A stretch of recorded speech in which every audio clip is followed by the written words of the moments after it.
This is Austin Liddy Limits, where authors talk to authors about books and the craft of storytelling.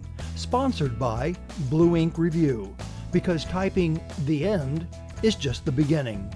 Find out more at blueinkreview.com.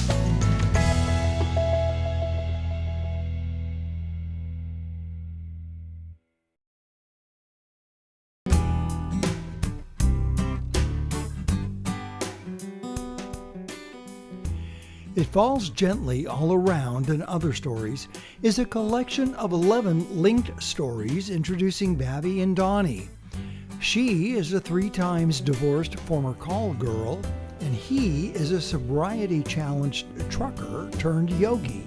Winner of the Drew Hines Literary Prize, here is a reading by author Ramona Reeves.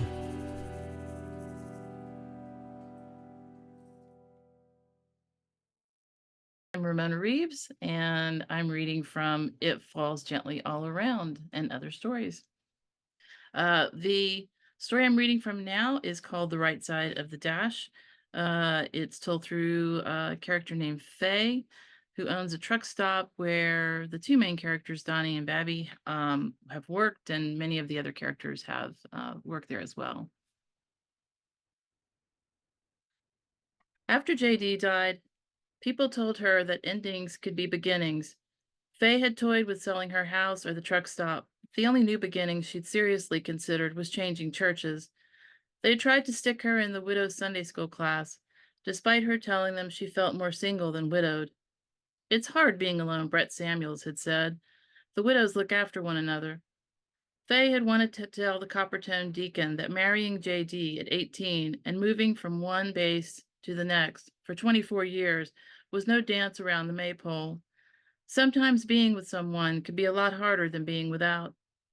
That's what she told herself every morning when she ate her banana and grits. She lived with the same man for more than 50 years when he passed, a man whose chief passions were watching football and reading car magazines, a man who'd served in Vietnam but only shrugged and nodded when the subject came up.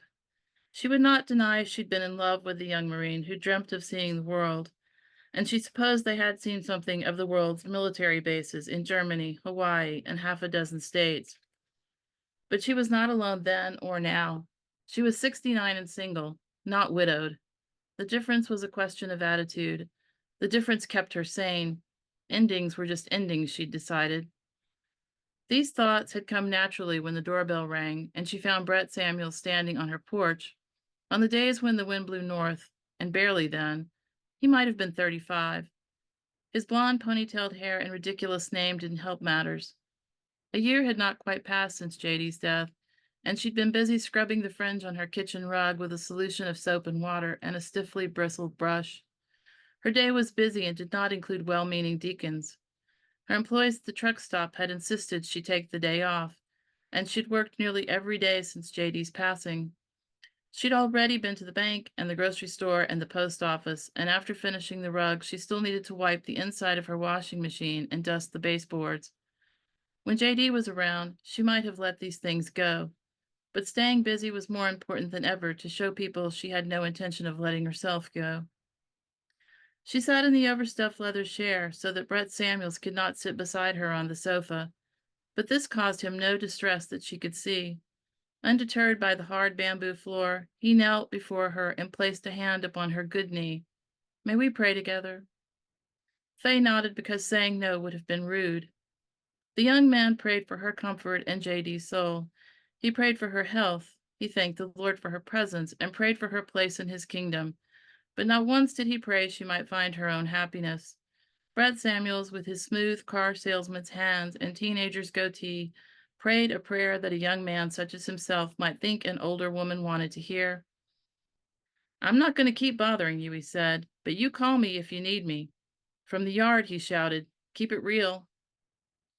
As he drove away in his Hummer, a car that reminded Faye of a jumbo toaster, she waved and smiled because that's what a person did when a deacon stopped by.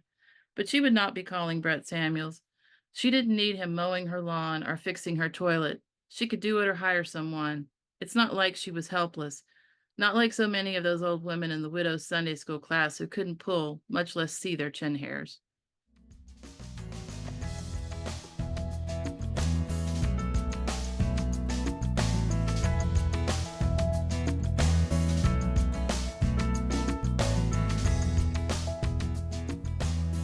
This has been a presentation of Austin Liddy Limits, made possible with help from our good friends at Blue Ink Review, where typing "the end" is just the beginning.